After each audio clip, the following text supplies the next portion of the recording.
Hello mga ka-artist, ako po si Seth John. Mayan, tawagin niyo ako po si Seth o ka-artist Seth. Oops, ito muna tayo.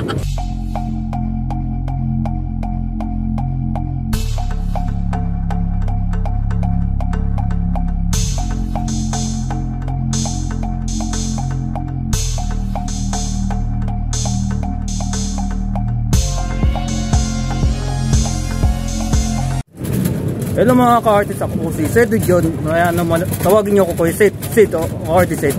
Bago natin pag-uusapan natin, huwag natin kalimutan like, share, and subscribe ang aking YouTube channel para maging update sa mga vlog ko. Anong topic natin? Ang topic natin ay Pasig River, Esplanade, Binondo, Intramuros, Link Bridge. Sa likod ko, bago natin ipuntahan, so tala na, let's go, i-drawing muna.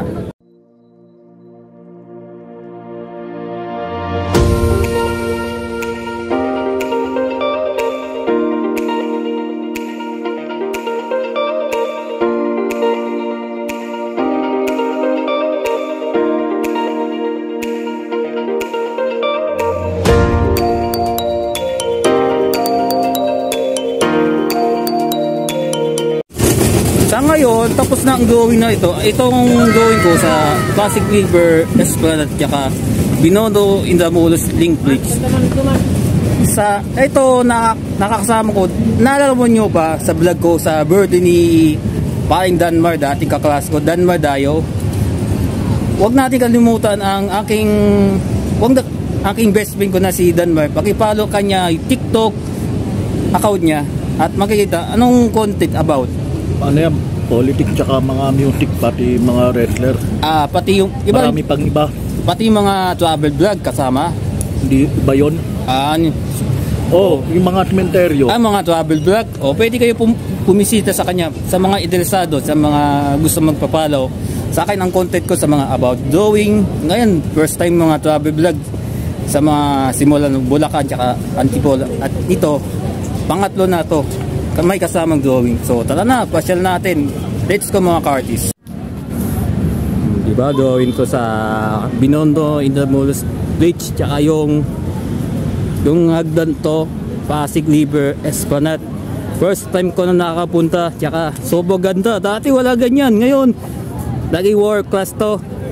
At magandang proyekto na ito ngayon. Salamat sa proyekto to. At pwede itong pasyalan. So tara na, ikot natin.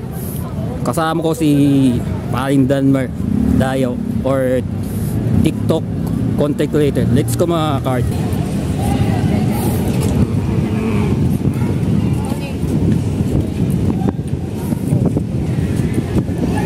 Ganda to sa bridge na to, world class, tsaka yung Pasig River Esplanade. Ito tayo mga artist, mga damit. Yan, mga food court. Mga food court, pwede kayong kumain. Kung gusto nyo kumain, magutom. Pero mas magandang kung gusto nyo pasyal, mas magandang gabi. Kung gusto nyo, kung ayaw nyo, pwede din hapon, umaga. Sa let's go mga artists. Ganda to tong punta tayo sa dulo. Ganda ng basyal to. Ito mga food court to. Ito pinaka dulo na tong Pasig River Esplanade. Maraming tao to, maraming bumisita ngayon dahil sa gandang lugar to. Play, first time mo ba pumunta dito Pasig River Esplanade, yung pasyalan? Oo. Ano masasabi mo sa lugar dito? Medyo maganda. Maganda. Ano ba? Maraming tao. Kaya maraming tao kasi sobrang ganda ang pasyalan itong Pasig River Esplanade. Kaya world class kasi yung mga daanan nila. Pasyalan dito, pwede din. Maraming option, pwede kainan. Pwede din, kung gusto mong bumili ng damit, pwede din. Or mga dalawan, mga stop toy, pwede din. So sa mga hindi nakakapunta, mga ka-artist, dito location dito sa Intramuros, Manila, ang Pasig River Esplanade. Kaya yung sa likod, ang Binondo Intramuros Bridge. Pwede kayo pumunta anytime. Kung gusto niyo gabi, pwede. Maganda, mas maganda yung view.